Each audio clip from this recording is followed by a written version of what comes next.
તે પહેલાં હું આવી રીતે બેસતી હતી, હવે સરસ બેસું છું.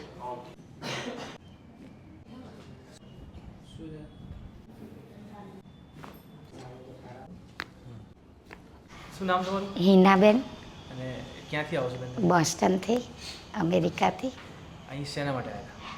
અહીંયા લગ્ન માટે આવ્યા હતા, પણ મારા પગની તકલીફ હતી અને મારા ભત્રીજાને સારું થયું પછી તમારો રિવ્યૂ આપ્યો, એટલે હું તમારા ત્યાં આગળ આવી. મારા પગે બેસવાની તકલીફ હતી.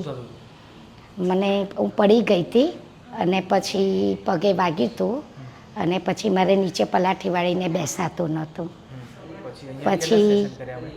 પછી અહીંયા આગળ આવી અને તમને તમારી સાથે વાત કરી, પછી તમારી સેશન લીધું અને પછી હું તરત જ મારે પલાઠી વળવા માંડી.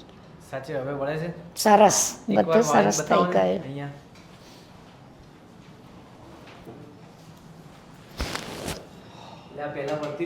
પહેલાં નહોતી વળતી, પહેલાં હું આવી રીતે બેસતી હતી, હવે સરસ બેસું છું. Thank you. Thank you.